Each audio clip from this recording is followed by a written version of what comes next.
আমাৰ YouTube channel HR educational hub মৰমৰ ছাত্ৰ ছাত্ৰীসকল আজি আমি আলোচনা কৰিম ক্লাছ 10ৰ সায়েন্সৰ চেপ্টাৰ 3 ধাতু আৰু অধাতু এই চেপ্টাৰৰ পৰা হ'ব পৰা মোস্ট ইম্পৰ্টেন্ট এমসিকিউ আজি আমি আলোচনা কৰিম।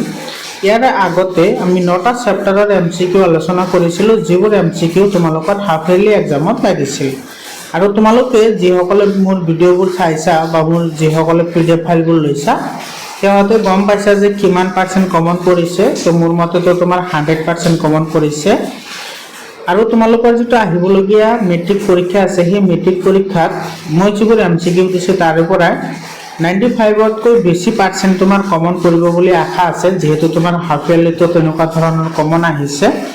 পৰৱৰ্তী ছাত্ৰ ছাত্ৰীসকল এই এমসিকিউবোৰ তোমালোকৰ কেৱল মেট্ৰিক পৰীক্ষাৰ কাৰণে নহয় যিকোনো কম্পিটিটিভ এক্সামৰ কাৰণে বহুত দৰকাৰী হয় আৰু প্ৰতিটো চেপ্টাৰৰ এমসিকিউ মই বনাইছো। যদি তোমালোকৰ পিডিএফ ফাইল লাগে তেতিয়াহলে তোমালোকে পাৰ্সোনাল হোৱাটসএপ নাম্বাৰ দি দিম তাতে তোমালোকে কন্টাক্ট কৰিবা আৰু তোমালোকে ক্লাছ 6ৰ পৰা ক্লাছ 10 লৈকে সায়েন্স আৰু মেথছত সকলো ধৰণৰ দৰকাৰী প্ৰশ্নৰ উত্তৰ এমসিকিউ এইটো ইউটিউব চেনেলতে পাই যাবা। গতিকে চেনেলটো সাবস্ক্ৰাইব কৰা। আৰম্ভ কৰিছো আজিৰ ভিডিঅ'টো। এটা প্ৰথম প্ৰশ্নটো কি কৈছে চোৱা যেহেতু এটা তোমাৰ ধাতু আৰু অধাতুৰ ওপৰত হয় গতিকে ধাতু আৰু অধাতুৰ বিষয়ে তোমালোকৰ জ্ঞান থকাটো বহুতেই দৰকাৰ হয় যেবোৰ তোমালোকে 7, 8, 9ত পঢ়ি আহিছা। এক নম্বৰ প্ৰশ্নটো কি কৈছে চোৱা সাধাৰণ উষ্ণতা জলীয় অৱস্থাত থকা ধাতু আৰু অধাতুৰ নাম মানে আমি এনেকুৱা দুটা ধাতু পাওঁ এটা ধাতু পাওঁ যেটো তোমাৰ সাধাৰণ উষ্ণতাত জলীয় অৱস্থাত থাকে আৰু এটা অধাতু আছে যেটো তোমাৰ সাধাৰণ অৱস্থাত জলীয় অৱস্থাত থাকে আৰু সেই ধাতু দুটা কি হয় সাধাৰণ উষ্ণতাত জলীয় অৱস্থাত থকা ধাতুবিধৰ নাম হৈছে পাৰা আৰু অধাতুবিধৰ নাম হৈছে ব্ৰোমিন। তো তোমাৰ এ নম্বৰ অপচনটো কি হয় কাৰেক্ট হয়। এটা তোমাৰ বি নম্বৰ যেটো অপচন আছে চোৱা যেটো সোডিয়াম আৰু পটাছিয়াম এটা আটাইতকৈ সক্ৰিয় ধাতু হয়। ফসফৰাছটো এটা সক্ৰিয় অধাতু হয় যাক তোমাৰ পানীত ডুবাই ৰখা হয় আৰু ইয়াতে তো মনত ৰাখিবা যেটো পটাছিয়াম আৰু সোডিয়াম আছে আৰু এটা আছে লিথিয়াম এই তিনিটা ধাতু তোমাৰ কেৰোচিন তেলত ডুবাই ৰখা হয় আৰু অধিক সক্ৰিয়। 2 নম্বৰ প্ৰশ্নটো চোৱা 2 নম্বৰ প্ৰশ্নত কি কৈছে কম গলনাঙ্ক সম্পন্ন ধাতুৰ উদাহৰণ হল একেবাৰে গলনাঙ্ক কম তেনেকুৱা ধাতু হৈছে তোমাৰ গেলিয়াম আৰু সিজিয়াম। গেলিয়াম আৰু সিজিয়াম যেটা ধাতু আছে তো গেলিয়াম আৰু এটা আছে তোমাৰ সিজিয়াম। এই দুটা ধাতু তুমি যদি হাতত লোৱা তোমাৰ হাতৰ টেম্পাৰেচাৰৰ ফলত এটো কি কৰিব গলিবলৈ আৰম্ভ কৰিব এটো ইমানেই তোমাৰ কি হয় গলনাঙ্ক কম হয়। তাহলে সি নম্বৰ অপশনটো কি হয় কাৰেক্ট হয়। 3 নম্বৰ কোৱেশ্চনটো চোৱা কি কৈছে ধাতব দ্যুতি সম্পন্ন অধাতুৰ নাম এটো একেবাৰে ইজি হয় তো হৈছে আয়োডিন যেটো আমাৰ নিমখত থাকে সাধাৰণ নিমখ যেটো আমি খাও তাতে আয়োডিনটো থাকে। তো ইয়াৰে आंसर আহিব তোমাৰ সি নম্বৰ অপশনটো। 4 নম্বৰ কোৱেশ্চন চোৱা তলৰ কোনটো কাৰ্বনৰ বহুৰূপ নহয় এটা কাৰ্বনৰ বহুৰূপ নহয় বুলি কৈছে তো তোমাৰ ফুলেৰিন যেটো তোমাৰ C60 হয় এটো ফুলেৰিন বুলি কয়। এটা আছে তোমাৰ গ্ৰেফাইট যেটো তোমাৰ কাঠকলমৰ ভিতৰত যেটো ব্যৱহাৰ কৰা হয় এটো তোমাৰ গ্ৰেফাইট বুলি কয় যেটো কাৰ্বনৰ বহুৰূপ হয়। হীৰাটো কাৰ্বনৰ বহুৰূপ হয় কিন্তু ইয়াতে স্যাৰ 2 নম্বৰ অপশন দিছে কাৰ্বন তো কাৰ্বনটো কাৰ্বনৰ বহুৰূপ নহয় তো এটো আমাৰ শুদ্ধ উত্তৰ হ'ব। 5 নম্বৰ কোৱেশ্চন কি কৈছে স্যাৰ কটাৰীৰে সহজে কাটিব পৰা ধাতু হল যিবোৰ ধাতু কোমল সেইবোৰক আমি সহজে কটাৰীৰে কাটিব পাৰি আৰু তেনেকুৱা ধাতু কি আছে তোমাৰ এটা সোডিয়াম পটাছিয়াম আছে লগতে তোমাৰ লিথিয়ামো আছে। আমাৰ তোমাৰ 1 নম্বৰ আৰু 2 নম্বৰটো শুদ্ধ হয় তো ইয়াৰে তোমাৰ সি নম্বৰ অপশনটো কি হয় কাৰেক্ট হয়। এটো 1 আৰু 2 দুইটা শুদ্ধ মানে সোডিয়াম পটাছিয়াম আৰু লিথিয়াম এটো মনত ৰাখাৰ কাৰণে তুমি এটা এটা ট্ৰিক ইউজ কৰিব পাৰা হেতু হৈছে লিনাক লি মানে লিথিয়াম এনে মানে সোডিয়াম কে মানে পটাছিয়াম লিনাক হিচাপে তুমি এটো মনত ৰাখিব পাৰা। 6 নম্বৰ কোৱেশ্চনটো চোৱা কি কৈছে তাপৰ আটাইতকৈ সুপৰিবাহী ধাতু মানে কোনে তোমাৰ আটাইতকৈ বেছি পৰিমাণে কি কৰিব পাৰে তাপৰ পৰিবহন কৰিব পাৰে হেতু হৈছে ৰূপ হয় আৰু পাৰাটোৱে তোমাৰ আটাইতকৈ মানে কম পৰিমাণে তাপ আৰু বিদ্যুৎ পৰিবহন কৰে। 7 নম্বৰ কোৱেশ্চনটো কি কৈছে তলৰ কোনটো উভধৰ্মী অক্সাইড নহয় এতে এলুমিনিয়াম অক্সাইড উভধৰ্মী হয় সোডিয়াম অক্সাইড উভধৰ্মী হয় পটাছিয়াম অক্সাইড উভধৰ্মী হয় কিন্তু কাৰ্বন ডাই অক্সাইডটো উভধৰ্মী অক্সাইড নহয়। তাহলে ডি নাম্বাৰ অপশনটো কাৰেক্ট আনসাৰ। 8 নম্বৰ কুৱেশ্যনত কি কৈছে চোৱা, অক্সিজেনৰ লগত প্ৰবল বেগেৰে বিক্ৰিয়া কৰা ধাতু হ'ল, বহুতেই ইম্পৰ্টেণ্ট হয়। অক্সিজেনৰ লগত তোমাৰ প্ৰবল বেগেৰে কোনে বিক্ৰিয়া কৰে? সোডিয়ামে বিক্ৰিয়া কৰে, কাৰণ সোডিয়ামটো সক্ৰিয় ধাতু হয়। আৰু পটাছিয়াম, এই দুটাই তোমাৰ কি কৰে, তোমাৰ অক্সিজেনৰ লগত প্ৰবল বেগেৰে বিক্ৰিয়া কৰে। তো তোমাৰ 1 নম্বৰ আৰু 2 নম্বৰ অপশ্যনটো কাৰেক্ট হয়। ডেট মিনছ আমাৰ এইটো চি নম্বৰ অপশ্যনটো কি হয়, কাৰেক্ট হয়। 9 নম্বৰ কুৱেশ্যন চোৱা, অক্সিজেনৰ লগত বিক্ৰিয়া নকৰা ধাতু হ'ল, মানে কোনটো ধাতুৱে তোমাৰ অক্সিজেনৰ লগত কি নকৰে, বিক্ৰিয়া নকৰে। আমাৰ যিবোৰ গহনাৰ কাৰণে ব্যৱহাৰ কৰা হয় সেইটো সোণ আৰু ৰূপ, এইটো তোমাৰ কি কৰে, অক্সিজেনৰ লগত বিক্ৰিয়া একেবাৰে কমকৈ কৰে, আমি নকৰে বুলিয়ে ক'ব পাৰি। তো ইয়াৰে তোমাৰ 2 নম্বৰ আৰু 4 নম্বৰ অপশ্যনটো কাৰেক্ট হয়। তো সি নম্বৰ অপশ্যনটো আমাৰ কি হ'ব, কাৰেক্ট হ'ব। 10 নম্বৰ কুৱেশ্যন চোৱা, ঠাণ্ডা অথবা গৰম পানীৰ লগত বিক্ৰিয়া নকৰে কিন্তু জলীয় বাষ্পৰ লগত বিক্ৰিয়া কৰা ধাতু। এতে ঠান্ডা পানির লগত নকরে, গরম পানির লগতো বিক্রিয়া নকরে, কিন্তু জলীয় বাষ্পর লগত কি করে, বিক্রিয়া করে। আর তেনেকুৱা ধাতুৰ নাম আমাক লিখিবলৈ দিছে। তেনেকুৱা ধাতু কি আছে, তোমাৰ এলুমিনিয়াম আছে, যেহেতু এলুমিনিয়ামত তোমাৰ এইটো ওপৰত তোমাৰ এটা ব্লেক আৱৰণ পৰে। তাৰপিছত আছে তোমাৰ আইৰন আছে, আৰু আছে কি জিংক আছে। এই তিনিওটাই তোমাৰ কি কৰে, জলীয় বাষ্পৰ লগত ক্ৰিয়া কৰে। ইয়াৰে তোমাৰ কোনটো অপশ্যন কাৰেক্ট হ'ব, এটা তোমাৰ সি নম্বৰ অপশ্যনটো কাৰেক্ট হ'ব। 11 নম্বৰ কুৱেশ্যনটো কি কৈছে চোৱা, পানীৰ লগত কেতিয়াও বিক্ৰিয়া নকৰা মৌল হ'ল, মানে পানীৰ লগত মানে কেতিয়াও বিক্ৰিয়া নকৰে। এটা হৈছে তোমাৰ লেড আৰু এটা হৈছে কপাৰ। লেড আৰু কপাৰ এইকেইটা তোমাৰ পানীৰ লগত কি নকৰে, বিক্ৰিয়া নকৰে। তো তোমাৰ ইয়াৰ কাৰেক্ট আনসাৰ কোনটো আহিব, এইটো আহিব তোমাৰ এ নাম্বাৰ অপশনটো কি হ'ব, কাৰেক্ট হ'ব। 12 নম্বৰ কুৱেশ্যন চোৱা, শুদ্ধ উত্তৰটো বাছি লোৱা। এইটো হৈছে সক্ৰিয়তাৰ অধক্ৰম, মানে কোনটোৰ সক্ৰিয়তা কি হয়, কম হয়, আৰু কোনটোৰ সক্ৰিয়তা মানে বেছি হয়। তো যিটোৰ বেছি হয় সেইটো আগতে লিখিব লাগিব, আৰু যিটোৰ কম হয় সেইটো আমি পিছত লিখিব লাগিব। তো সক্ৰিয়তাৰ যিটো ক্ৰম আছে সেইটো তোমাৰ সেইটো হৈছে মেগনেছিয়াম, এলুমিনিয়াম, জিংক আৰু আইৰণ। ইয়াৰে যেহেতু অধক্ৰমত সজাবলৈ দিছে, মানে বেছিৰ পৰা কমলৈ, ইয়াৰে তোমাৰ এইটো অপশ্যনটো কি হ'ব, কাৰেক্ট হ'ব। 2 নম্বৰ অপশ্যনটো কাৰেক্ট, মানে মেগনেছিয়াম, এলুমিনিয়াম, জিংক আৰু কি আইৰণ। তাৰ পিছৰ প্ৰশ্নটো চোৱা, 14 নম্বৰ কুৱেশ্যন, প্ৰকৃতিত মুক্ত অৱস্থাত পোৱা মৌল হ'ল, মানে কোনবোৰ মৌল আমি মুক্ত অৱস্থাত পাওঁ। এটা তুমি এটা কথা মনত ৰাখিবা, যিবোৰ মৌল আমি মুক্ত অৱস্থাত পাওঁ সেই মৌলবোৰ তোমাৰ কি হয়, সক্ৰিয় কম হয়। একেবাৰে কম সক্ৰিয় যিবোৰ মৌল আছে সেইবোৰহে আমি প্ৰকৃতিত মুক্ত অৱস্থাত পাওঁ। ইয়াতে যিকেইটা তোমাৰ দিয়া আছে, তো এইটো হৈছে AU মানে হৈছে গোল্ড, মানে সোণ, AG মানে হৈছে চিলভাৰ। এই দুটাতো একেবাৰে কম সক্ৰিয় ধাতু। পটাছিয়াম আৰু এলুমিনিয়ামটো সক্ৰিয় ধাতু হয়। তাহলে 1 নম্বৰ আৰু 2 নম্বৰটো কাৰেক্ট হয়। তো তোমার কোনটো অপশন কারেক্ট হব, এটা তোমার এ নাম্বার অপশনটো কারেক্ট হব। 1 and 2 দুটা কারেক্ট হয়। 15 নাম্বার চোৱা কি কৈছে, চিনাবাৰ কি, এইটো চোৱা, যিটো তোমাৰ চিনাবাৰ আছে সেইটো হৈছে এটা মাৰ্কিউৰিকৰ এটা আকৰিক হয়, যাৰ সংকেত হৈছে HGS। এইটো যিটো তোমাৰ মাৰ্কিউৰিক আছে, সেই মাৰ্কিউৰিকটো এটা কি হয়, সৰি যিটো চিনাবাৰ আছে, এই চিনাবাৰটো তোমাৰ কি হয়, এটা মাৰ্কিউৰিৰ এটা আকৰিক হয়। তো কিন্তু মনত ৰাখিবা, মাৰ্কিউৰিৰ এটা আকৰিক। এইটো 16 নম্বৰ কুৱেশ্যনটো চোৱা, এইটো বহুত ইম্পৰ্টেণ্ট কুৱেশ্যন হয়। তাপ জাৰণত, তাপ জাৰণত কি কৰা হয়, অতিৰিক্ত বায়ুৰ উপস্থিতিত উচ্চ চাপত উত্তপ্ত কৰি সালফাইড আকাৰৰ ধাতব অক্সাইডলৈ ৰূপান্তৰ কৰা হয়। মনত ৰাখিবা, বহুত ইম্পৰ্টেণ্ট এটা কুৱেশ্যন হয়। তাহলে তোমাৰ এ নাম্বার অপশনটো কি হ'ব, কারেক্ট হ'ব। বুঝি পালানে? ইয়াতে তোমার লাগে অতিরিক্ত বায়ু লাগে, আর তোমার উচ্চ চাপ, আর লাগে উচ্চ উত্তপ্ত, মানে উচ্চ চাপও লাগে, লগতে তাপও লাগে। আর তাৰপিছত তোমাৰ সালফাইড আকৰবোৰ ধাতব অক্সাইডলৈ পৰিৱৰ্তন কৰা হয়। এইটোক আমি কি বুলি কওঁ, তাপ জাৰণ বুলি কওঁ।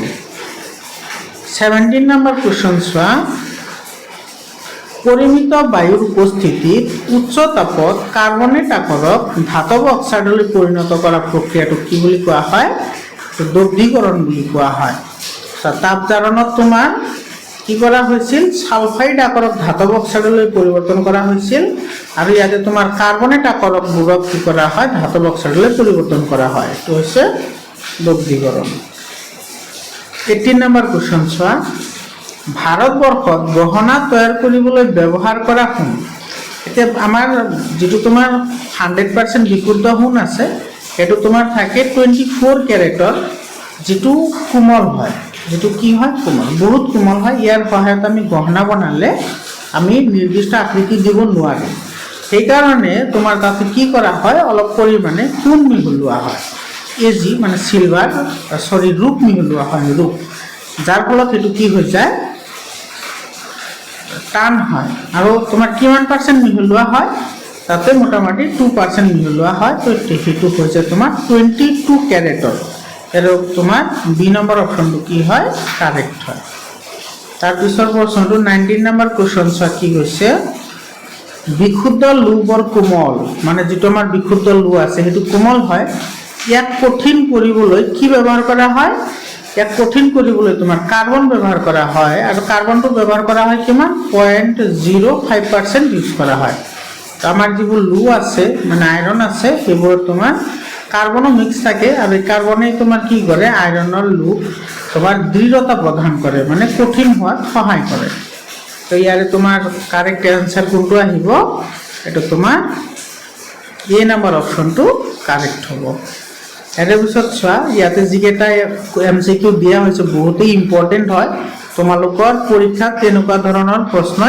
আহিব ঠিক আছে আৰু তোমালোকে ধৈৰ্য সহকাৰে ভিডিওটো চাই থাকা বহুতে দৰকাৰী হয় এইবোৰ 20 নম্বৰ কোৱেশ্চন চোৱা কি কৈছে stainless steel whole stainless steel যেবোৰ তোমাৰ বিভিন্ন ধৰণৰ আসবাবপত্ৰ আৰু গ্ৰিল বনোৱাটো ইউজ কৰা হয় সেইটো এটা সংকৰ ধাতু হয় স্টেইনলেস ষ্টিল এটা সংকৰ ধাতু আৰু সংকৰ ধাতু কোনবোৰক কোৱা হয় যিবোৰ ধাতু তোমাৰ ধাতু আৰু ধাতু থাকে নহলে তোমাৰ ধাতু আৰু অধাতু থাকে নন মেটাল থাকে সেইবোৰ লগ হৈ নতুন এটা পদাৰ্থ সৃষ্টি হয় তাক সংকৰ ধাতু বুলি কোৱা হয় ইয়াতে যেটো স্টেইনলেস ষ্টিল আছে হেতু তোমাৰ কাৰ সংকৰ ধাতু তাতে তিনিটা ধাতু থাকে স্টেইনলেস ষ্টিলত তিনিটা থাকে এটা হৈছে তোমাৰ আয়ৰন এটা হৈছে তোমাৰ নিকেল আৰু এটা হৈছে ক্ৰোমিয়াম এই তিনিটা মিলি তোমাৰ কি হয় স্টেইনলেস ষ্টিলটো গঠন হয় আৰু এইটো তুমি এটা কিকৰ সহায়ত মনত ৰাখিব পাৰিবা এটো চোৱা Fe মানে আয়ৰন নিকেল মানে Na আৰু ক্ৰোমিয়াম যেটো আছে এটো হৈছে Cr এটো তুমি এনেকে মনত ৰাখিব পাৰা ফেনিক মানে আয়ৰন নিকেল আৰু ক্ৰোমিয়াম বুজি পালানে তাৰে সি নম্বৰ অপশনটো কি হ'ব কাৰেক্ট হ'ব 21 নম্বৰ কোৱেশ্চন চোৱা ব্ৰঞ্জ কাৰ সংকৰ ব্ৰঞ্জ এটা সংকৰ ধাতু হয় ব্ৰঞ্জত কি থাকে কপাৰ থাকে আৰু টিন থাকে কপাৰ আৰু কি থাকে টিন থাকে তো ইয়াৰে Sn2 এটা তোমাৰ কপাৰ থাকে আৰু টিন থাকে টিন মানে Sn হয় এই দুটা লগ লাগিলে তোমাৰ কি হয় তো ব্ৰঞ্জ নামৰ সংকৰ ধাতুটো সৃষ্টি হয় অৰ্থাৎ তোমাৰ সি নম্বৰ অপশনটো কাৰেক্ট হয় 22 নম্বৰ কোৱেশ্চন চোৱা lead আৰু টিনৰ সংকৰ ধাতু হল মানে lead আৰু যদি টিন লগ লগোৱা তেতিয়া হলে এটা সংকৰ ধাতুৰ সৃষ্টি হয় যাক আমি কি বুলি কওঁ সোলজাৰ বুলি কওঁ এটো সোলজাৰিং আমাৰ যেটো সোলজাৰ কৰোতে যেটো ইউজ কৰা হয় মানে তোমাৰ লো জাতীয় বস্তু গুজৰা লগাবলৈ যেটো ইউজ কৰা হয় এটোক সোলজাৰ বুলি কোৱা হয় 23 নম্বৰ কোৱেশ্চন কি কৈছে চোৱা তলৰ কোনবোৰ ক্ষেত্ৰত প্ৰতিস্থাপন ঘটিব এটো কৈছে প্ৰতিস্থাপন ঘটিব তো প্ৰতিস্থাপন ঘটিবলৈ হলে কি হ'ব লাগিব তোমাৰ অধিক সক্ৰিয় মৌল এটাই কম সক্ৰিয় মৌলটোক তাৰ যৌগৰ পৰা অপসাৰিত কৰিব লাগিব তেতিয়া হলে হেতু কি বুলি কোৱা হয় প্ৰতিস্থাপন বিক্ৰিয়া বুলি কোৱা হয় ইয়াতে সোডিয়াম ক্লোৰাইড আছে আৰু কপাৰ আছে তো তোমাৰ কপাৰতকৈ সোডিয়ামটো বেছি সক্ৰিয় গতিকে কপাৰে সোডিয়ামক অপসাৰিত কৰিব নোৱাৰে ইয়াতে বিক্ৰিয়া সংঘটিত নহয় এটা আছে এলুমিনিয়াম আৰু ম্যাগনেসিয়াম ম্যাগনেসিয়ামৰ তুলনাত এলুমিনিয়ামটো কি হয় কম সক্ৰিয় হয় ম্যাগনেসিয়ামটো বেছি সক্ৰিয় হয় এইটোৰ পৰা এইটোতো অপসাৰিত বিক্ৰিয়া সংঘটিত নহয় আৰু এটা আছে আয়ৰন আৰু সিলভাৰ এটা চোৱা যিটো চিলভাৰ আছে সেইটো তুলনামূলকভাৱে আইৰণতকৈ কম সক্ৰিয়। তো এইটো তোমাৰ চিলভাৰে আইৰণক অপসাৰিত কৰিব নোৱাৰে। কিন্তু এটা চোৱা 2 নম্বৰ অপশ্যনত যিটো আছে চিলভাৰ নাইট্ৰেট আৰু আছে কপাৰ। তো চিলভাৰ নাইট্ৰেট আৰু কপাৰৰ লগত যদি বিক্ৰিয়া ঘটে এইটো চোৱা চিলভাৰ নাইট্ৰেট NO3 আৰু ইয়াৰ লগত আছে কপাৰ, তেতিয়াহ'লে ফৰ্মেশ্যন হ'ব কি এইটো কপাৰ নাইট্ৰেট আৰু কি ফৰ্মেশ্যন হয় এইটো তোমাৰ চিলভাৰ ফৰ্মেশ্যন হয়। তো এইটো অপসাৰণ বিক্ৰিয়াটো সংঘটিত হয়। ইয়াৰে তোমাৰ ডি নম্বৰ অপশ্যনটো কি হয় কাৰেক্ট হয়। 24 নম্বৰ কুৱেশ্যন চোৱা লুৰ টাৱা এখন মামৰে ধৰাৰ পৰা বচাই ৰাখিবলৈ তলত কোনটো পদ্ধতি উপযুক্ত হ'ব। ইয়াতে কৈছে লুৰ বস্তু আছে আৰু সেইটো এটা খোৱা বস্তু বনোৱা হয় টাৱা, যিহেতু ৰুটি চুটি ভাজা হয়।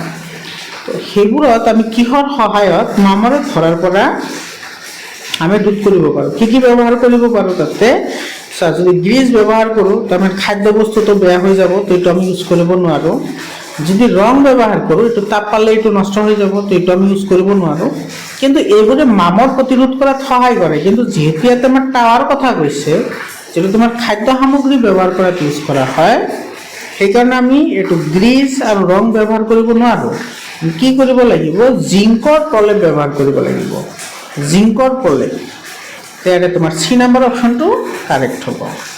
25 নম্বৰ কুৱেশ্যন চোৱা এটা মৌলই অক্সিজেনৰ লগত বিক্ৰিয়া কৰি উচ্চ গলনাংকৰ যৌগ উৎপন্ন কৰে, যৌগটো পানীত দ্ৰৱণীয় হয়, সম্ভৱপৰ মৌলটো হ'ল।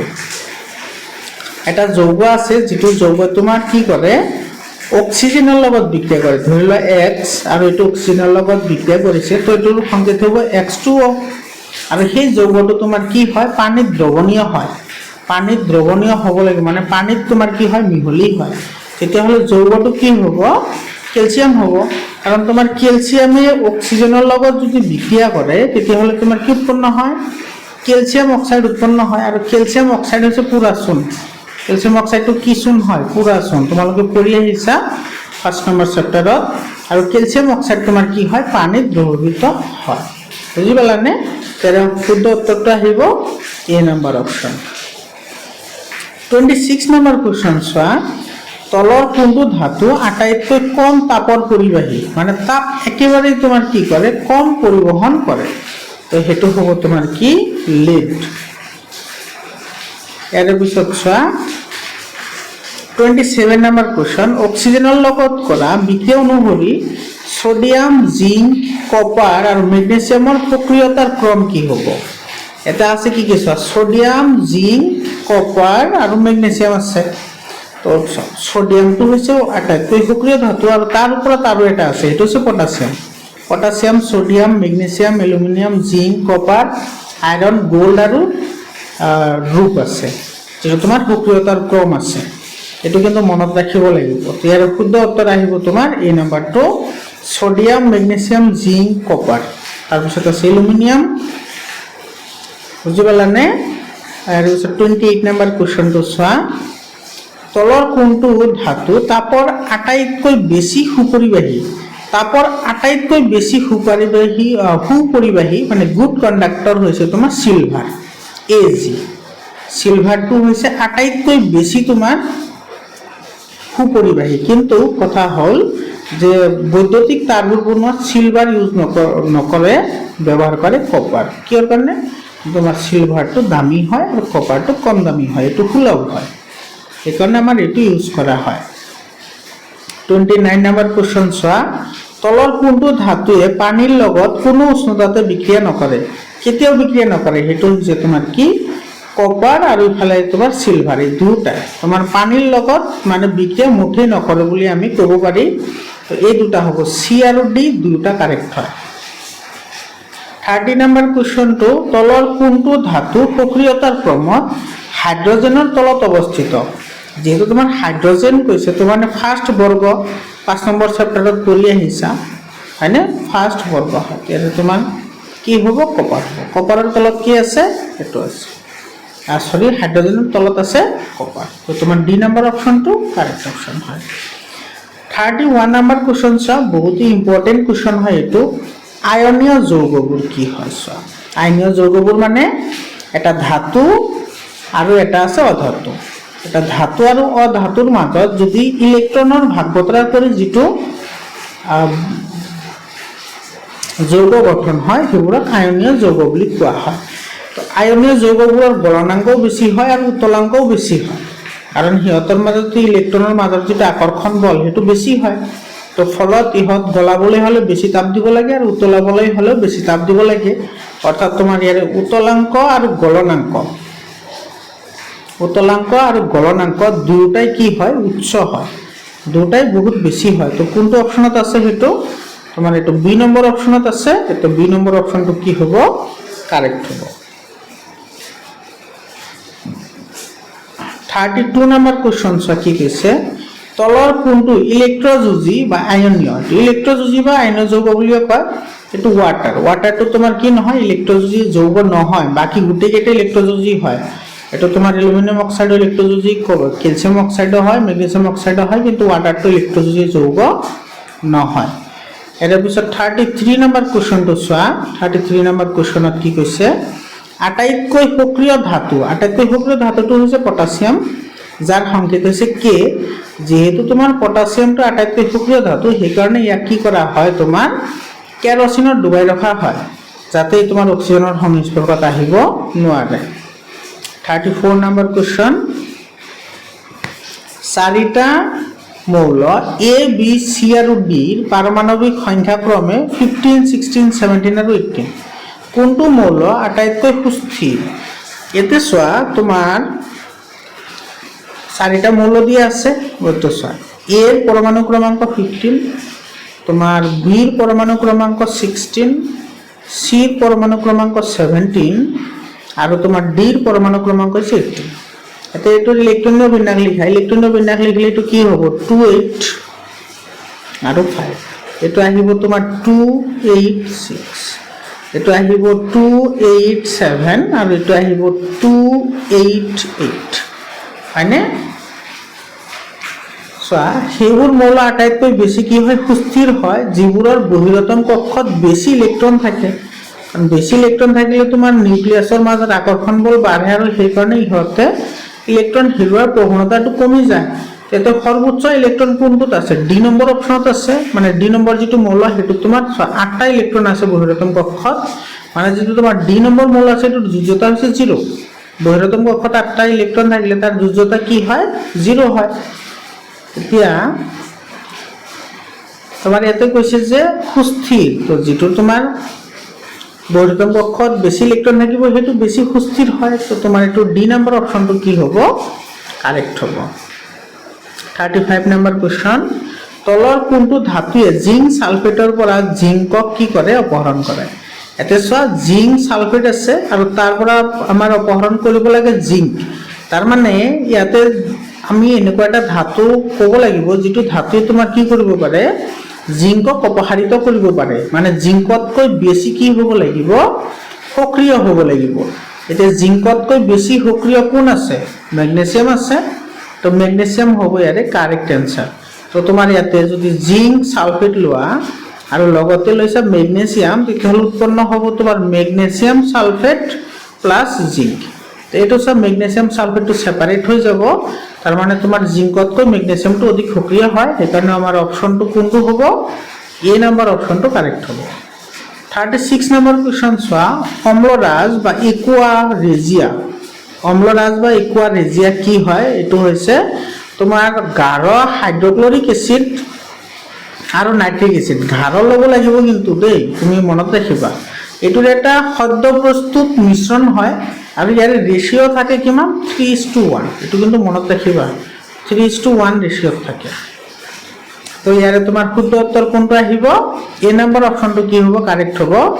গাঢ় হাইড্ৰক্লৰিক এচিড আৰু গাঢ় নাইট্ৰিক এচিডৰ সদ্য প্ৰস্তুত মিশ্ৰণ, এইটোক আমি একুয়া ৰেজিয়া বুলি কওঁ বা অম্লৰাজ বুলি কওঁ। 37 নম্বৰ কুৱেশ্যন, থাৰ্মিট বিক্ৰিয়াত এলুমিনিয়াম ব্যৱহাৰ কৰা হয় কাৰণ কি? যিটো থাৰ্মিট বিক্ৰিয়া আছে সেই বিক্ৰিয়াটো যিটো তোমাৰ ৰেল লাইন ভাঙিলে ৰেল লাইনবোৰ জোৰা লগাবলৈ যিটো বিক্ৰিয়া ব্যৱহাৰ কৰা হয় সেইটোক থাৰ্মিট বিক্ৰিয়া বুলি কোৱা হয়। আৰু এই থাৰ্মিট বিক্ৰিয়াত তোমাৰ কি কৰা হয়, এলুমিনিয়াম ব্যৱহাৰ কৰা হয়।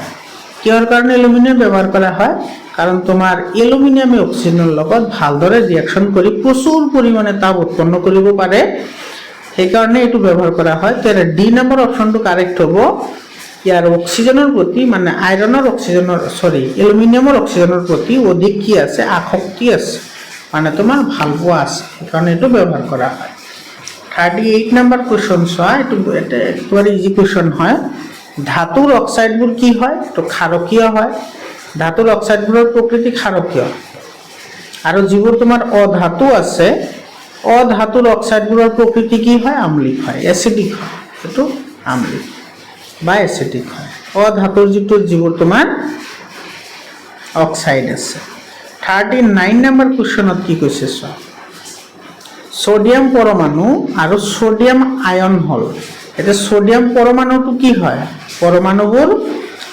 সমান সংখ্যক কি থাকে প্ৰোটন থাকে আৰু যদি প্ৰোটন যিমান থাকে সিমান তোমাৰ কি থাকে নিউট্ৰনৰ থাকে তোমালোকে ক্লাস 9ত পঢ়ি আহিছা প্ৰোটনৰ সংখ্যা যিমান হয় নিউট্ৰনৰ সংখ্যাও কি হয় সিমান হয় তেতে তোমাৰ যদি সোডিয়াম পৰমাণুটো 11 হয় আৰু যেটো সোডিয়াম আয়ন এটো তোমাৰ কি হয় এটা পজিটিভ কেটায়ন গঠন কৰে কিন্তু ইয়াতে কৈছে যেটা অপশন দিছে সব বৈদ্যুতিক প্ৰসম সমান সংখ্যক ইলেক্ট্ৰন বিশিষ্ট তো তোমাৰ যে সমান সংখ্যক ইলেক্ট্ৰন থাকে মানে কিন্তু ইয়াতে এটা ইলেক্ট্ৰন তোমাৰ কি কৰে ইয়াৰ পৰা তোমাৰ এৰি দিব পাৰে কাৰণ সোডিয়ামৰ যোজ্যতা হৈছে 1 কাৰণ এটো ইলেক্ট্ৰনৰ বিলাক থাকিলে 281 হয় তো এটো 1 টো এৰি দিব পাৰে হয়নে নাই তো যোজ্যতা 1 হয় তো তাতে তোমাৰ কি থাকে প্ৰোটনৰ সংখ্যা তোমাৰ কি থাকে সমান থাকে তেৰে তোমাৰ সি নম্বৰ অপশনটো কি হ'ব কাৰেক্ট হ'ব 40 নম্বৰ কোৱেশ্চনটো চোৱা কি কৈছে যিবোৰ পৰমাণুৱে অতি সহজে যোজক ইলেক্ট্ৰন এৰি দিয়ে সিহত কি হ'ব সিহত হ'ব বিদ্যুৎ ধনাত্মক বহুত ইম্পৰ্টেন্ট কোৱেশ্চন হয় তাৰ মানে এটো তোমাৰ যিবোৰ ধাতু আছে সেইবোৰ ধাতুবোৰ হৈছে বিদ্যুৎ ধনাত্মক আৰু অধাতুবোৰ হৈছে বিদ্যুৎ ঋণাত্মক বিদ্যুৎ ধনাত্মক মানে তোমাৰ ইলেক্ট্ৰন এৰি দিয়াৰ প্ৰৱণতাটো বেছি আৰু বিদ্যুৎ ঋণাত্মক মানে ইলেক্ট্ৰন এৰি দিয়াৰ প্ৰৱণতাটো কম আৰু ইয়াতে যেহেতু কৈছে যে অতি সহজে ইলেক্ট্ৰন হেৰুৱাব পাৰে সেইবোৰ কি হ'ব বিদ্যুৎ ধনাত্মক হ'ব আৰু বিদ্যুৎ ধনাত্মক কোনবোৰ হয় যিবোৰ আমাৰ ধাতু আছে অৰ্থাৎ মেটেলবোৰ হয় তো মনত ৰাখা তো দেন আমাৰ এই অপশনটো কি হ'ব কাৰেক্ট হ'ব 41 নম্বৰ কোৱেশ্চন চোৱা কি কৈছে তলৰ কোনটো সোডিয়াম অক্সাইডৰ শুদ্ধ গঠন হয় সোডিয়াম অক্সাইড মানে Na2O হয় এটা সোডিয়াম দুটা লাগে আৰু অক্সিজেন লাগে কেইটা এটা লাগে ইয়াতে তোমাৰ সোডিয়াম দুটা ক'ত আছে আৰু অক্সিজেন লাগে এটা এটো তোমাৰ সি নম্বৰ অপশনত আছে তো সি নম্বৰ অপশনটো কি হয় কাৰেক্ট হয় 42 নম্বৰ কোৱেশ্চনটো চোৱা এটো তোমাৰ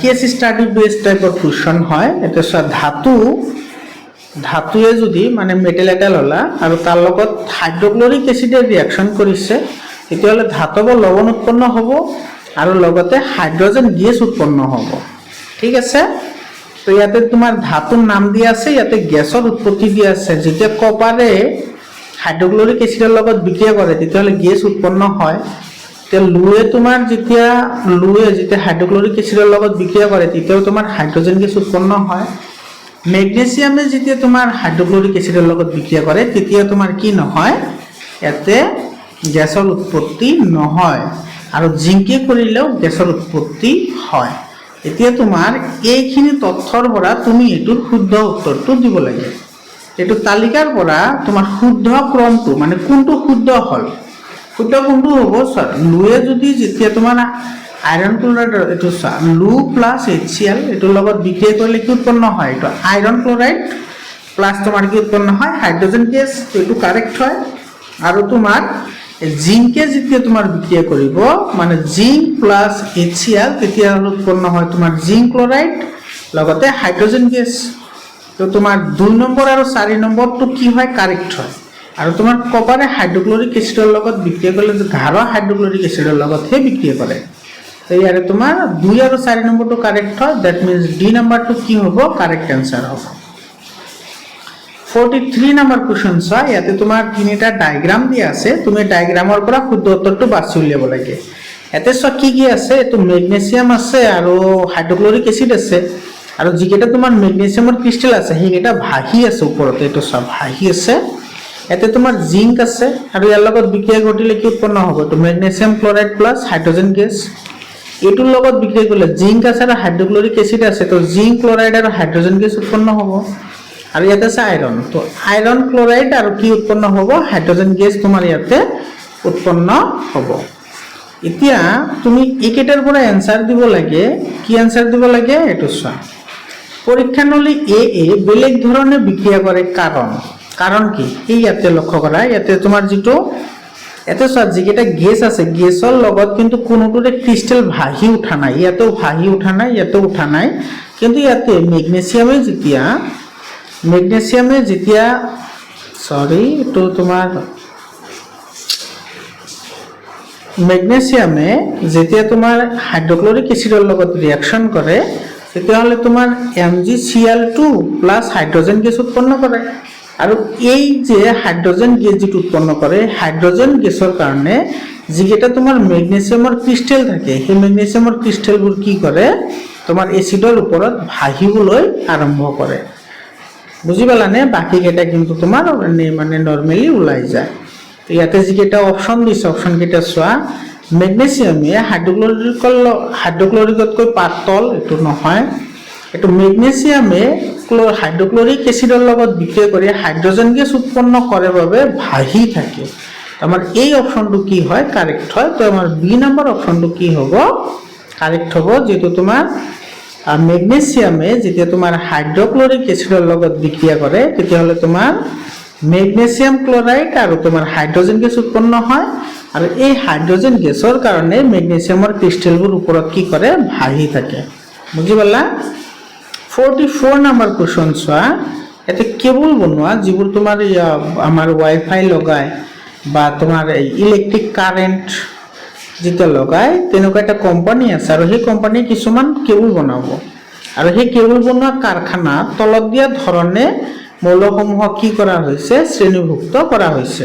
কেনেকুৱা শ্ৰেণীভুক্ত কৰা হৈছে, মৌলকেইটা লৈছে WXYZ, এইটো লৈছে WXYZ, এই চাৰিটা মৌল লৈছে। ঘাত সহনীয়তা, এইটো তোমাৰ যিটো যিটো মৌল আছে এইটো ঘাত সহনীয় হয়, নমনীয়ও হয়, বিদ্যুতৰ পৰিবাহীও হয়, আৰু গলনাংকও কি হয়, উচ্চ হয়। তো তোমাৰ কি কৰিব, তো তোমাৰ কাৰখানাটোৱেতো টো কি কৰিব, এইটো ব্যৱহাৰ কৰিব। এক্স নম্বৰ মৌলটো চোৱা। এক্স নম্বৰ মৌল ঘাত সহনীয় নহয়, নমনীয়ও নহয়, কিন্তু বিদ্যুতৰ পৰিবাহী হয়, কিন্তু গলনাংক নিম্ন। এতিয়া চোৱা, তোমাৰ যেতিয়া কোনো এটা তাৰৰ মাজেৰে বিদ্যুৎ প্ৰবাহিত হয় তেতিয়াহ'লে তাতে তাপো উৎপন্ন হয়। তো তাপ উৎপন্ন হ'লে গলনাংক কি হ'ব লাগিব, বেছি হ'ব লাগিব। ইয়াতে কৈছে নিম্নৰ কথা। যিটো এক্স যিটো মৌল আছে সেইটো তোমাৰ কি নকৰে, কাৰখানাটোৱে ব্যৱহাৰ নকৰে। ৱাই মৌলটো চোৱা। ৱাই মৌলটোৰ কথা কি কৈছে, ইয়াতে ৱাই মৌল আছে। তো ৱাই মৌলটোৰ ঘাত সহনীয়ও নহয়, নমনীয়ও নহয়, বিদ্যুতৰ পৰিবাহী হয়, কিন্তু গলনাংক কি দিছে, নিম্ন দিছে। তো আমাৰ যিটো ৱাই আছে সেইটো কি নকৰে, ব্যৱহাৰ নকৰে। আৰু জেড নম্বৰ যিটো মৌল আছে সেইটো ঘাত সহনীয় নহয়, নমনীয় হয়, বিদ্যুতৰ পৰিবাহী নহয়। চোৱা বনাব কি বোলে, তাৰ মানে যদি বিদ্যুতে নাযায় তো সেইটো ব্যৱহাৰ কৰিব জানো, নকৰে। তো জেড নম্বৰক কি নকৰে, ব্যৱহাৰ নকৰে। এতিয়া চোৱা প্ৰশ্নত কি কৈছে, কাৰখানাটোৱে কোনটো মৌলক ব্যৱহাৰ নকৰে কোনটোক, এইটো XYZ, কেৱল W2কে কি কৰিব, ব্যৱহাৰ কৰিব। এইটো বি নম্বৰ অপশ্যনটো কি হয়, কাৰেক্ট হয়। 45 নম্বৰ কুৱেশ্যন চোৱা। এইটো বহুতে অলপমান এইটো হট থিংকিঙৰ কুৱেশ্যন হয়, মানে অলপ ক্ৰিটিকেল আছে এনেকুৱা ধৰণৰ কুৱেশ্যনটো। এতিয়া চোৱা, PQRS আৰু সিহঁতৰ লৱণৰ লগত বিক্ৰিয়া তলত দিয়া ধৰণৰ। তাৰমানে পিয়ে যেতিয়া কিউৰ লগত বিক্ৰিয়া কৰে তেতিয়া তোমাৰ পিক অপসাৰিত কৰে, চাবা দেই। আৰু তোমাৰ যেতিয়া কিউৱে আৰৰ লগত বিক্ৰিয়া কৰে, আৰৰ দ্ৰৱৰ লগত, তেতিয়াহ'লে তোমাৰ কিউক অপসাৰিত কৰে। আৰু যেতিয়া এছে কিউৰ লগত ৰিয়েকশ্যন কৰে তেতিয়াহ'লে তোমাৰ এছক অপসাৰিত কৰে। আৰু তোমাৰ যেতিয়া পিয়ে এছৰ লগত ৰিয়েকশ্যন কৰে তেতিয়াহ'লে নো ৰিয়েকশ্যন, মানে বিক্ৰিয়া নঘটে। এতিয়া চোৱা, তোমাৰ পিক অপসাৰিত কৰে, মানে কিউটো হৈছে বেছি সক্ৰিয়। তাৰপিছত তোমাৰ কিউ আৰু আৰৰ লগত বিক্ৰিয়া ঘটিলে আৰক অপসাৰিত কৰে, কিউক অপসাৰিত কৰে, মানে আৰটো বেছি সক্ৰিয়। আৰু এছে যদি কিউৰ লগত বিক্ৰিয়া কৰে এছক অপহৃত কৰে, মানে ইয়াতে তোমাৰ কিউটো কি হয়, বেছি সক্ৰিয় হয়। বুজি পালানে? তেতিয়াহ'লে তোমাৰ কোনটো মৌল আটাইতকৈ বেছি সক্ৰিয় হ'ব? আৰ হ'ব। কাৰণ তোমাৰ কিউৱে এছকো তোমাৰ অপহৃত কৰিব পাৰে, পিকো অপহৃত কৰিব পাৰে, আৰু কিউক অপহৃত কৰে কোনে? R I. কিউক অপহৃত কৰে আৰ আই। গতিকে ইয়াতে প্ৰশ্ন দিছে, চোৱা কোনটো ধাতু আটাইতকৈ সক্ৰিয়? আৰ হ'ব। কাৰণ তোমাৰ আৰ যিটো আছে সেইটো তোমাৰ পিকো অপহৃত কৰিব পাৰে, কিউকো অপহৃত কৰিব পাৰে, এছকো অপহৃত কৰিব পাৰে। তাৰমানে আৰটো আটাইতকৈ কি হয়? বেছি সক্ৰিয় হয়। বুজি পালানে? 46 নম্বৰ কুৱেশ্যনত কি দিছে চোৱা, এটা মৌল এক্স ইলেক্ট্ৰনৰ বিন্যাস হৈছে 283। এইটো চোৱা 2, 8 আৰু 3 দিছে, আৰু ক্লৰিন আৰু সালফেটৰ লগ লাগি বেলেগ বেলেগ যৌগ গঠন কৰে। এইটো ক্লৰিনৰ লগত বিক্ৰিয়া কৰে। ইয়াতে চোৱা এটাৰ যোজ্যতা আছে 3। ক্লৰিনৰ লগত যদি বিক্ৰিয়া কৰে তেতিয়াহ'লে কি উৎপন্ন হ'ব? আৰু সালফেটৰ লগত বিক্ৰিয়া কৰি তোমাৰ বেলেগ এটা কি কৰে? যৌগ উৎপন্ন কৰে। তেতিয়াহ'লে যৌগ দুটা কি হ'ব? চোৱা এটা আছে 283 আছে, যোজ্যতা 3 হয়। তো যিকোনো মৌল যে গঠন কৰিব তাৰ যোজ্যতা তোমাৰ ক্লৰিন আছে আৰু ধৰা যৌগটো এক্স, তেতিয়াহ'লে তোমাৰ এক্সৰ যিটো তোমাৰ যোজ্যতা সেইটো কোনে ল'ব? ক্লৰিনে ল'ব। মানে যৌগটো হ'ব HCl3 আৰু আছে সালফেট। তো সালফেটৰ কাৰণে কি হ'ব? এইটো সালফেটৰ যোজ্যতা হৈছে 2, আৰু যিটো এক্স মৌল আছে সেইটোৰ যোজ্যতা হৈছে 3। তাৰমানে এটা আহিব X2SO4 3 আৰু এটা আহিব HCl3। ক'ত আছে?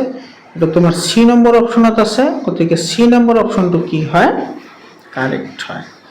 47 নম্বৰ কুৱেশ্যন চোৱা। 47 নম্বৰ কুৱেশ্যনত কি কৈছে,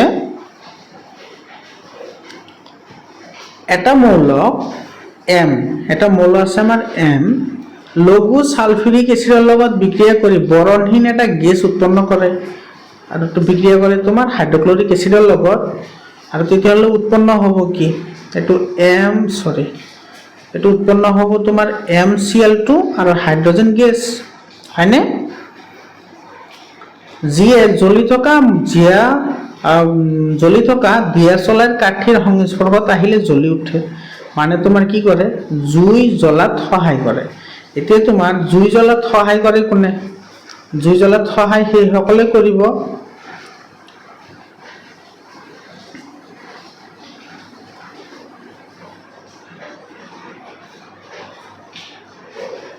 জুই জ্বলাত সহায় কৰে কোনে? তোমাৰ যিটো হাইড্ৰজেন গেছ আছে সেই হাইড্ৰজেন গেছে তোমাৰ কি কৰে?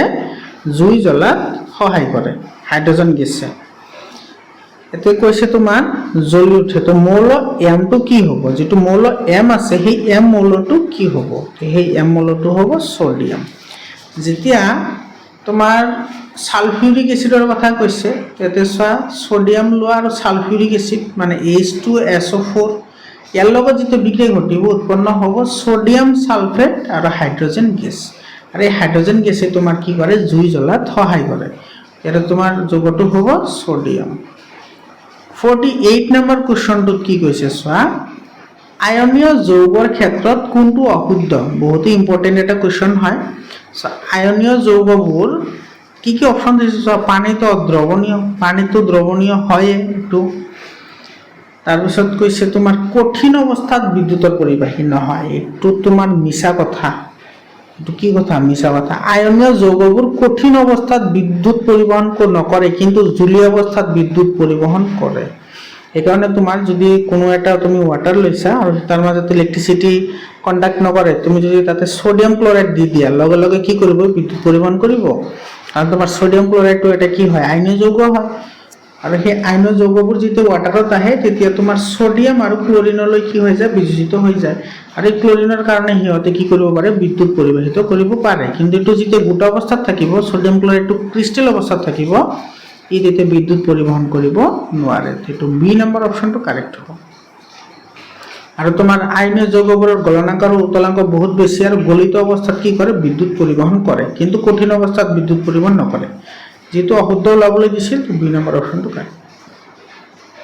49 নম্বৰ কুৱেশ্যন চোৱা, দস্তা লেপনে লুৰ বস্তুক ক্ষয়ীভৱন কেনেকৈ ৰোধ কৰে? দস্তা লেপন যিটো আছে, তো দস্তা লেপনে তোমাৰ কি কৰে? ইয়াতে দিছে চোৱা দস্তালেপনত বস্তুৰ জাৰণ নহয় মানে যেতিয়া দস্তালেপন মানে তোমাৰ দস্তালেপন মানে তোমাৰ জিংকৰ প্ৰলেপ দিয়া হয় ওপৰত যিবোৰ বস্তু আছে যেনেকুৱা তোমাৰ গাড়ীৰ যিবোৰ হেণ্ডেল আছে সেইবোৰৰ ওপৰত এটা জিংকৰ প্ৰলেপ দিয়া থাকে যাৰ কাৰণে তোমাৰ বস্তু এটা কি নহয় জাৰণ নহয় অৰ্থাৎ অক্সিজেনৰ লগত কি কৰিব নোৱাৰে যোগ হৈ এইটো জাৰিত হ'ব নোৱাৰে ফলত মামৰে নধৰে তো এইটো আমাৰ কি হ'ল কাৰেক্ট হ'ল এইটো কাৰেক্ট জিংকৰ আৱৰণে বায়ুৰ সংস্পৰ্শক বাধা দিয়ে জিংকৰ যিটো আৱৰণ আছে সেইটো তোমাৰ কি কৰে বায়ুৰ সংস্পৰ্শক বাধা দিয়ে এইটো কাৰেক্ট হয় লুৰ তুলনাত জিংক সোনকালে ক্ষয় হয় এইটো কিন্তু কাৰেক্ট হয় জিংকৰ তুলনাত লুৰ তুলনাত জিংক সোনকালে ক্ষয় হৈ যায় কাৰণ কি মানে তোমাৰ জিংকতকৈ আইৰণতকৈ জিংকটো কি হয় বেছি সক্ৰিয় হয় আইৰণৰ তুলনাত জিংকটো বেছি সক্ৰিয় তো যি ধাতু বেছি সক্ৰিয় সেইটো অক্সিজেন বা তোমাৰ পানীৰ অণুৰ লগত একেলগ হ'লে বেছি পৰিমাণে কি কৰিব ক্ষয় হ'বলৈ আৰম্ভ কৰিব তো তোমাৰ এইটো তোমাৰ কি হ'ল কাৰেক্ট হ'ল কেৱল পি অপশ্যন কেইটা দিছে চোৱা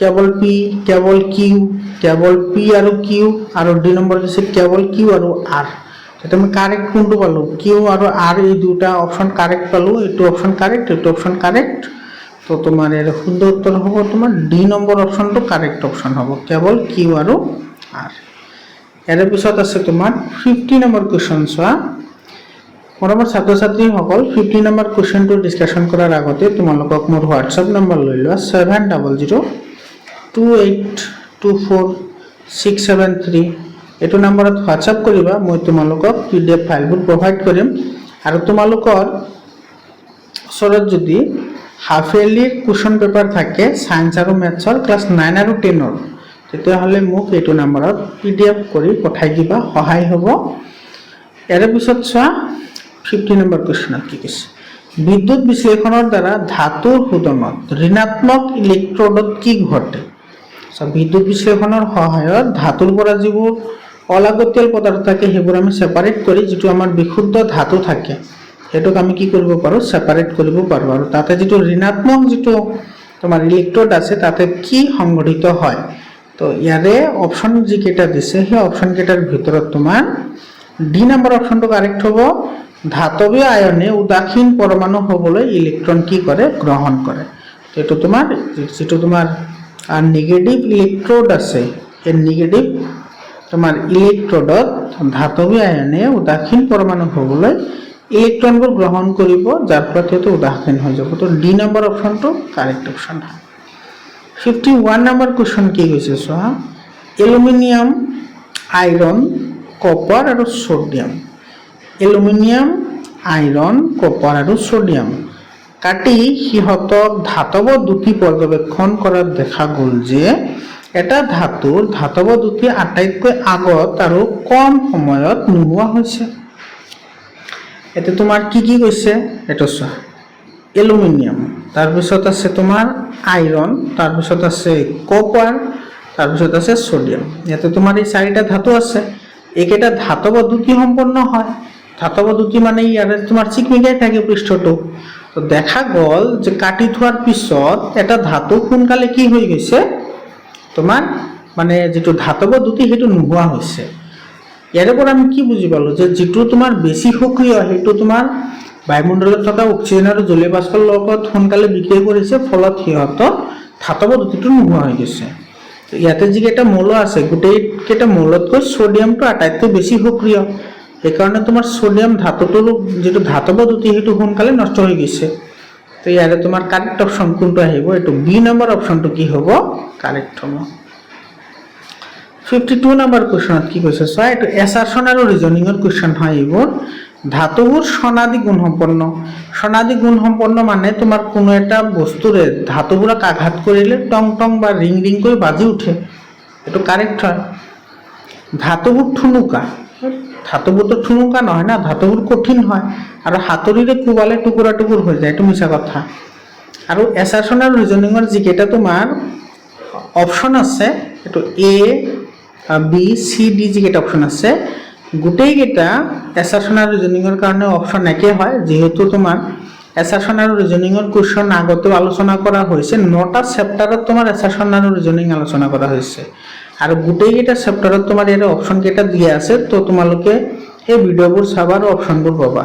তো ইয়াতে তোমাৰ এছাৰশনটো কি হয়, এছাৰশনটো কাৰেক্ট হয় আৰু তোমাৰ এইটো মিছা হয়, ৰিজনটো তোমাৰ মিছা হয়।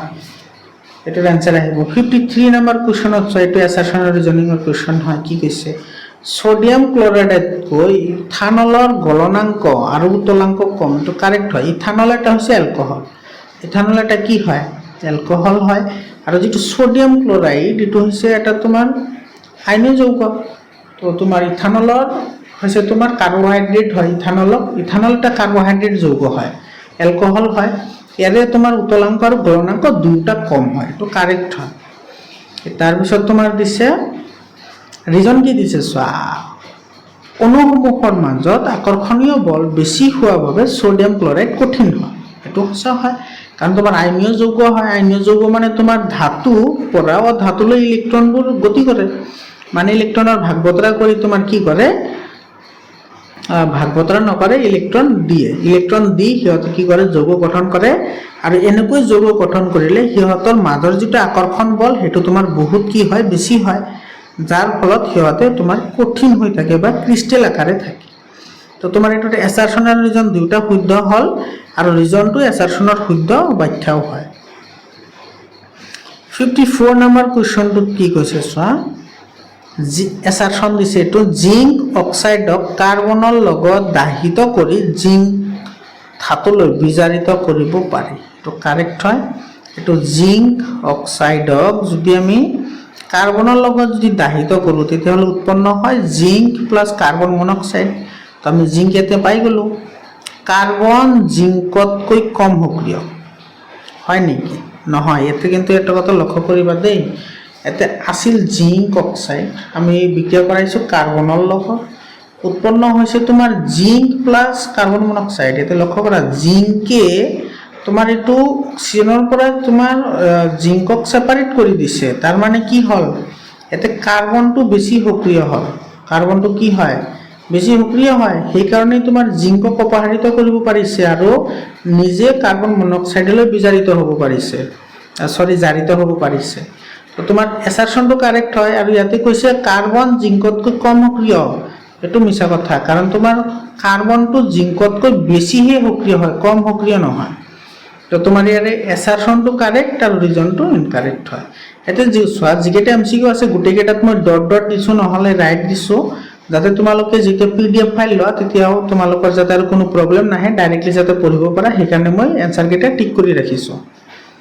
55 নম্বৰ কুৱেশ্যন চোৱা, এইটো এছাৰশন আৰু ৰিজনিঙৰ কুৱেশ্যন হয় আৰু আজিৰ কাৰণে এইটো শেষৰ প্ৰশ্ন। আৰু এটা প্ৰশ্ন আছে কেইটামান, এইটো 54 নম্বৰ কুৱেশ্যন, চৰি এইটো শেষৰ প্ৰশ্ন নহয়, আৰু আছে প্ৰশ্ন। 55 নম্বৰ চোৱা, কপাৰৰ বিদ্যুৎ বিশ্লেষণত কপাৰ আয়ন এনডৰ পৰা কেথডলৈ কি কৰে, গতি কৰে। এইটোতো কাৰেক্ট হয়, কাৰণ তোমাৰ কপাৰ, ইয়াতে কৈছে কাৰ কথা, কপাৰৰ কথা। আৰু বিদ্যুৎ বিশ্লেষণত যিটো কপাৰ আয়ন মানে কপাৰ 2+ আয়ন যিটো আছে এনডৰ পৰা কেথডলৈ যায়, মানে নিগেটিভৰ পৰা ক'ত যাব, এইটো পজিটিভৰ পৰা ক'ত যাব, নিগেটিভত যাব। এইটোতো যাবই, কাৰণ তোমাৰ যেটো কপাৰ আছে, কপাৰটো মেটেল হয়, কপাৰ মেটেল হলে তোমাৰ কি গঠন কৰে, কেটায়ন গঠন কৰে। আৰু তোমাৰ যেটো ক্যাথড আছে সেইটো হৈছে তোমাৰ নিগেটিভ, তো তোমাৰ পজিটিভটো ক'ত যাব, নিগেটিভত যাব, আৰু নিগেটিভটো ক'ত আহিব, পজিটিভত যাব, হয়নে? ৰিজন কি দিছে চোৱা, বিদ্যুৎ বিশ্লেষণত ধাতৱী আয়নে এনডত ইলেক্ট্ৰন গ্ৰহণ কৰে আৰু শুদ্ধ ধাতু জমা কৰে। এইটো মিছা কথা, কাৰণ তোমাৰ যে বিদ্যুৎ বিশ্লেষণত কি হয়, যিবোৰ ধাতৱীয় যিবোৰ আয়ন আছে সেইবোৰে তোমাৰ এনডত ইলেক্ট্ৰন এটা গ্ৰহণ কৰে বুলি কৈছে, গ্ৰহণ নকৰে, সিহঁতে ত্যাগ কৰে, বেলেগক দি দিয়ে, বুজি পালানে? আৰু শুদ্ধ ধাতুটো কি কৰে, জমা কৰে। তো তোমাৰ ইয়াৰে এছাৰশনটো কাৰেক্ট হয় আৰু ৰিজনটো ভুল হয়। 56 নম্বৰ কুৱেশ্যন, এছাৰশন দিছে চোৱা, লুট মামৰে ধৰা প্ৰক্ৰিয়াটো তাপগ্ৰাহী। এইটো কৈছে লুট মামৰে ধৰা প্ৰক্ৰিয়াটো তাপগ্ৰাহী নহয়, এইটো এটা তাপবৰ্জী বিক্ৰিয়া হয়। লুট যেতিয়া মামৰে ধৰে তেতিয়া তাপ উৎপন্ন হয়, যেহেতু তোমাৰ লেহেমীয়া হয় সেইকাৰণে আমি সেই তাপটো ফিল নকৰোঁ। মামৰে ধৰা প্ৰক্ৰিয়াটো লেহেমীয়া হয়, বহুত লেহেমীয়া, সেইকাৰণে তাপ উৎপন্ন হোৱাটো আমি দেখা নাপাওঁ বা ফিল নকৰোঁ। কিন্তু লুট মামৰে ধৰা প্ৰক্ৰিয়াটো এটা তাপগ্ৰাহী বুলি কৈছে, আচলতে হ'ব লাগিছে তাপবৰ্জী।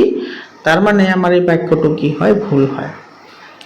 বিক্ৰিয়াটোত লেহেমীয়া হোৱাৰ বাবে অলপ তাপ বৰ্জন কৰে, এইটো কাৰেক্ট হয়, এইটো কাৰেক্ট। তো ইয়াৰে তোমাৰ এছাৰশ্যনটো ভুল, ৰিজনটো শুদ্ধ হয়। তাৰপিছৰ প্ৰশ্নটো চোৱা, 57 নম্বৰ কুৱেশ্যন। ইয়াতে কি কৈছে, ছাত্ৰ এজনে 4টা মৌল পি, কিউ, আৰ আৰু এছ লৈছে আৰু তলত দিয়া ধৰণে কিছুমান পৰ্যবেক্ষণ লিখিছে। কি কি পৰ্যবেক্ষণ লিখিছে? এটা কিন্তু মনত ৰাখিবা দেই, এইবোৰ পৰ্যবেক্ষণ মনত ৰাখিবা, দৰকাৰ হ'ব। তোমাৰ মৌল কেইটা আছে? 4টা। এটা পি, কিউ, আৰ আৰু এছ আছে, পি, কিউ, আৰ, এছ আছে। কি পৰ্যবেক্ষণ লিখিছে চোৱা, ধাতু আৰৰ বাহিৰে আন কোনো মৌলক কটাৰীৰে কাটিব নোৱাৰি। মানে যিটো আৰ আছে, এই আৰকহে তোমাৰ কাটিব পাৰি, হয়নে? তো আৰক কোনবোৰক আমি তোমাৰ কি কৰিব পাৰোঁ, কটাৰীৰে কাটিব পাৰোঁ, যিবোৰ তোমাৰ অধিক সক্ৰিয় আৰু কোমল হয়। মানে কি হয়, তো ছডিয়াম, লিথিয়াম আৰু পটাছিয়াম এইকেইটাক আমি কটাৰীৰে কাটিব পাৰি। এইকেইটা বহুত সক্ৰিয় হয় কিন্তু কোমল হয়। তো তোমাৰ এইটো হ'ল। তাৰপিছত প্ৰশ্নটোত কি কৈছে চোৱা, তাৰপিছত পৰ্যবেক্ষণটো, ধাতু পিয়ে অক্সিজেনৰ লগত বিক্ৰিয়া কৰি M2O3 অক্সাইড গঠন কৰে, যি এচিড আৰু ক্ষাৰক উভয়ৰে লগত বিক্ৰিয়া কৰে। এতিয়া চোৱা, এচিড আৰু ক্ষাৰক উভয়ৰ লগত বিক্ৰিয়া কৰে কোনে? যিবোৰ উভধৰ্মী অক্সাইড আছে। উভধৰ্মী অক্সাইড সেইবোৰক কোৱা হয় যিবোৰে তোমাৰ এচিড আৰু ক্ষাৰক দুটাৰে লগত কি কৰিব পাৰে, বিক্ৰিয়া কৰিব পাৰে, সেইবোৰক তোমাৰ উভধৰ্মী অক্সাইড বুলি কোৱা হয়। আৰু ইয়াতে কৈছে এচিডৰ লগতো বিক্ৰিয়া কৰে, ক্ষাৰকৰ লগতো কি কৰে, বিক্ৰিয়া কৰে। কোনে কৰে? পিয়ে। পিৰ যিটো অক্সাইড আছে সেইটোৱে। মানে তোমাৰ অবভিয়াছলি পিটো কি হ'ব, ধাতু হ'ব, কাৰণ ধাতৱ অক্সাইডবোৰ তোমাৰ কি হয়, বেছিকেলি উভধৰ্মী অক্সাইডবোৰ ফৰ্মেশ্যন কৰে। তাৰপিছত কি হৈছে চোৱা, পি ধাতুৱে ঠাণ্ডা অথবা গৰম পানীৰ লগত বিক্ৰিয়া নকৰে, কিন্তু জলীয় বাষ্পৰ লগত বিক্ৰিয়া কৰে। তাৰমানে এইটো মনত পৰিছে, এতিয়া অলপ আগতে আলোচনা কৰিছোঁ। এতিয়া ঠাণ্ডা পানীৰ লগতো বিক্ৰিয়া নকৰে, গৰম পানীৰ লগতো বিক্ৰিয়া নকৰে, কিন্তু জলীয় বাষ্পৰ লগত বিক্ৰিয়া কৰে। তাৰমানে সেইটো কি হ'ব পাৰে, আইৰণ হ'ব পাৰে, হয়নে? তাৰপিছত কি কৈছে তোমাৰ, কিউ ধাতুৱে গৰম পানীৰ লগত বিক্ৰিয়া কৰি উপঙি থাকে। যেনেকুৱা মেগনেছিয়াম এটা আছে, মেগনেছিয়ামে যেতিয়া গৰম পানীৰ লগত বিক্ৰিয়া কৰে তেতিয়াহ'লে কি উৎপন্ন, হাইড্ৰক্লৰিক এচিডৰ লগত যদি বিক্ৰিয়া কৰে তেতিয়াহ'লে তোমাৰ MgCl2 উৎপন্ন হয় আৰু হাইড্ৰজেন গেছ উৎপন্ন হয়। আৰু এই হাইড্ৰজেন গেছৰ কাৰণে এইটো পাত্ৰটোৰ ওপৰত এনেকৈ কি কৰে, ভাহি থাকে। আৰু তোমাৰ আৰ নম্বৰ ধাতুৱে তোমাৰ পানীৰ লগত প্ৰবলভাৱে বিক্ৰিয়া কৰে। প্ৰবলভাৱে মানে ছডিয়াম হ'ব পাৰে, এইটো লিথিয়ামো হ'ব পাৰে, পটাছিয়ামো হ'ব পাৰে, কাৰণ এই তিনিওটা ধাতুৱে প্ৰচুৰ পৰিমাণে কি কৰে, ৱাটাৰৰ লগত ৰিয়েকশ্যন কৰে। এতিয়া তাৰপিছত কি কৈছে চোৱা, এছ ধাতুৱে পানীৰ লগত মুঠেই বিক্ৰিয়া নকৰে, কেতিয়াও বিক্ৰিয়া নকৰে। মানে তোমাৰ কোনটো ধাতু হ'ব পাৰে, এইটো গ'ল্ড হ'ব পাৰে বা হ'ব পাৰে, চিলভাৰ হ'ব পাৰে। ইউ মানে গ'ল্ড হয়, এজি মানে চিলভাৰ হয়। এই দুটাৰ এটা হ'ব কাৰণে সিহঁতে কেতিয়াও তোমাৰ ৱাটাৰ বা তোমাৰ অক্সিজেনৰ লগত ৰিয়েকশ্যন নকৰে। এতিয়া তুমি ওপৰৰ যিকেইটা পৰ্যবেক্ষণ আমি পঢ়িলোঁ, সেই পৰ্যবেক্ষণৰ ওপৰত ভিত্তি কৰি এইকেইটাৰ এনচাৰ দিব লাগে। কি এনচাৰ দিব লাগে? কোনটো ধাতুক কেৰচিন তেলত ডুবাই ৰাখিব লাগিব? কেৰচিন তেলত ডুবাই সেইবোৰক ৰাখিব লাগিব যিবোৰ ধাতু অধিক সক্ৰিয় হয়। ইয়াতে আৰ ধাতুৰ কথা কৈছে। আৰ ধাতু কি হয়, তোমাৰ পানীৰ লগতো বিক্ৰিয়া নকৰে, পানীৰ লগত প্ৰবলভাৱে বিক্ৰিয়া কৰে, সেইকাৰণে এইটো কেৰচিন তেলত ডুবাই ৰাখিব লাগিব, মানে আৰ হ'ব এনচাৰটো। তো ইয়াতে তোমাৰ কুৱেশ্যনটো ক'ত গ'ল, ইয়াতে আৰ ধাতুটো কেৰচিন তেলত ডুবাই ৰাখিব লাগিব। কিউ ধাতুটো হ'ল, কিউ ধাতুৰ মেগনেছিয়াম হ'ব। মই অলপ আগতে ক'লোৱে, কিউ ধাতুটো কি হ'ব, মেগনেছিয়াম হ'ব, যি তোমাৰ এচিডৰ লগত বিক্ৰিয়া কৰি তোমাৰ কি কৰে, এইটো পানীৰ ওপৰত ভাহি থাকে। কোনটো ধাতুৱে উভধৰ্মী অক্সাইড গঠন কৰে? উভধৰ্মী অক্সাইড গঠন কৰিব পিয়ে, কাৰণ পিটো ধাতু হয়। 4 নম্বৰত কি কৈছে চোৱা, 4 নম্বৰত কৈছে তোমাৰ ধাতুবোৰৰ সক্ৰিয়তাৰ ক্ৰম হ'ল, সক্ৰিয়তাৰ ক্ৰম কি হ'ব, এইটো এছ, পি, কিউ, আৰ। মানে আৰটো আটাইতকৈ সক্ৰিয়, তাৰপিছত কিউ, তাৰপিছত পি, তাৰপিছত এছ। বুজি পালানে? আৰ আটাইতকৈ সক্ৰিয়, তাৰপিছত কিউ2, তাৰপিছত পি, তাৰপিছত এছ। মানে এছ হৈছে আটাইতকৈ কম সক্ৰিয় আৰু আৰ হৈছে আটাইতকৈ বেছি সক্ৰিয়। বৰাবৰ ছাত্ৰ ছাত্ৰীসকল, এইটো তোমাৰ 3 নম্বৰ চেপ্টাৰটো গ'ল। তোমালোকে ৰেগুলাৰলি তোমালোকৰ যিটো প্ৰি টেষ্ট এক্সাম হ'ব, এই প্ৰি টেষ্ট এক্সামৰ আগতে মই গোটেইকেইটা চেপ্টাৰৰ MCQ আৰু দৰকাৰী প্ৰশ্নৰ উত্তৰ তোমালোকৰ লগত শ্বেয়াৰ কৰিম। তোমালোকে ৰেগুলাৰলি পঢ়ি থাকা, একেবাৰে টাইম ৱেষ্ট নকৰিবা। ঠিক আছে, আজিৰ কাৰণে এইখিনিয়ে। আকৌ লগ পাম বেলেগ এটা ভিডিঅ'ত। ধন্যবাদ।